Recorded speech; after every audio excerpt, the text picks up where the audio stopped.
സമൂഹത്തിൽ ഭരണവിരുദ്ധ വികാരം ആഞ്ഞടിക്കുമ്പോൾ അതിൽ നിന്നും ശ്രദ്ധ തിരിക്കാനായിട്ട് പുതിയ വിവാദങ്ങളുമായിട്ട് CPIM രംഗത്ത് വരികയാണ്. ശബരിമല സ്വർണ്ണക്കൊള്ള കേസിൽ ആരോപണ വിധേയനായ വ്യക്തിയുമായിട്ട് സോണിയാഗാന്ധിക്ക് ബന്ധമുണ്ട് എന്ന് വരുത്തി തീർത്ത് അന്വേഷണ ഏജൻസികളെ ദുരുപയോഗം ചെയ്യാനുള്ള നീക്കമാണ് ഇപ്പോൾ നടക്കുന്നത്. തദ്ദേശ തെരഞ്ഞെടുപ്പിലെ കനത്ത തിരിച്ചടിയും ക്ഷേമ പെൻഷൻ കുടിശ്ശികയും ജനങ്ങളെ വലയ്ക്കുമ്പോൾ പിണറായി സർക്കാർ വജ്രായുധമായിട്ട് ശബരിമല വിഷയത്തെ വീണ്ടും പുറത്തെടുക്കുകയാണ്. സോണിയാഗാന്ധിയെ SIT ചോദ്യം ചെയ്യാൻ ഒരുങ്ങുന്നു എന്ന വാർത്തകൾക്ക് പിന്നിൽ കൃത്യമായ രാഷ്ട്രീയ ലക്ഷ്യങ്ങളുണ്ട് എന്ന് കോൺഗ്രസ് ആരോപിക്കുന്നു. പഴയ ചിത്രം പുതിയ കുരുക്കാക്കി മാറ്റി പഴയ വീഞ്ഞ് പുതിയ കുപ്പിയിലാക്കാനുള്ള തന്ത്രമാണ് നടത്താൻ നോക്കുന്നത്. വർഷങ്ങൾക്ക് മുൻപ് പൊതുപരിപാടിയിലോ മറ്റോ എടുത്ത ചില ചിത്രങ്ങൾ വെച്ച് അത് ആയുധമാക്കി ദേശീയ നേതാക്കളെ അപമാനിക്കുവാനാണ് സൈബർ സഖാക്കളുടെ ശ്രമം. സ്വർണ്ണക്കൊള്ള കേസിലെ യഥാർത്ഥ പ്രതികളെ സംരക്ഷിക്കുവാനും CPIM നേതാക്കളുടെ പങ്ക് മറച്ചുവെക്കാനുമാണ് ഈ കേസ് കോൺഗ്രസ് നേതാക്കളുടെ തലയിൽ കെട്ടിവെക്കുന്നതെന്നാണ് UDF വ്യക്തമാക്കുന്നത്.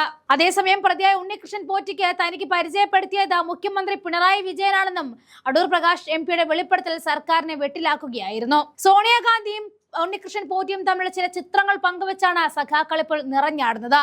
അതേസമയം മുഖ്യമന്ത്രിയും പോറ്റിയും തമ്മിലുള്ള ചില ചിത്രങ്ങൾ പങ്കുവെച്ചുകൊണ്ട് കോൺഗ്രസും തിരിച്ചടിക്കുന്നുണ്ട്. ശബരിമലയിലെ പഞ്ചലോഹ വിഗ്രഹങ്ങളും സ്വർണവും കടത്തിയ കേസിലെ ഉന്നതതല ബന്ധങ്ങളെക്കുറിച്ച് അന്വേഷിക്കുന്ന പ്രത്യേക അന്വേഷണ സംഘം പ്രതികൾക്ക് സോണിയാഗാന്ധിയുമായുള്ള കൂടിക്കാഴ്ചയ്ക്ക് അവസരം ഒരുക്കിയത് ആരാണ് എന്ന കാര്യത്തിൽ വ്യക്തത തേടുകയാണ്. 2019 നടന്നതെന്ന് കരുതപ്പെടുന്ന കൂടിക്കാഴ്ചയിൽ സോണിയാഗാന്ധിക്ക് പ്രതികൾ ഉപഹാരം നൽകുന്ന ചിത്രങ്ങളാണ് CPIM പുറത്തുവിട്ടത്.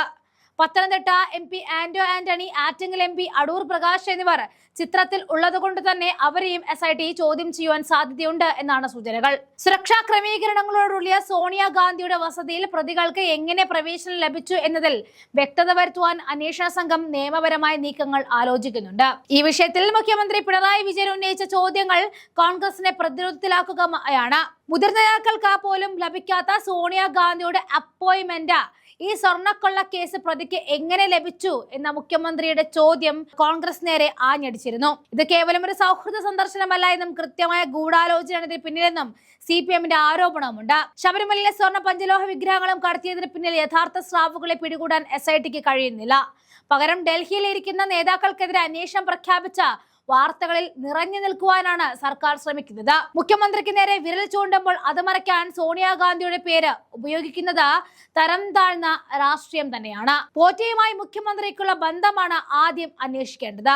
2026 നിയമസഭാ തെരഞ്ഞെടുപ്പ് പടിവാതിക്കൽ നിൽക്കവേ വികസന മുരടിപ്പിൽ നിന്നും രക്ഷപ്പെടാനുള്ള LDFന്റെ അവസാന അടവാണിതെന്നും രാഷ്ട്രീയ നിരീക്ഷകർ കരുതുന്നു. എന്നാൽ ജനങ്ങൾക്കിടയിൽ ഈ പുകമറ ഏശില്ല എന്ന ഉറച്ച വിശ്വാസത്തിലാണ് UDF ക്യാമ്പ്.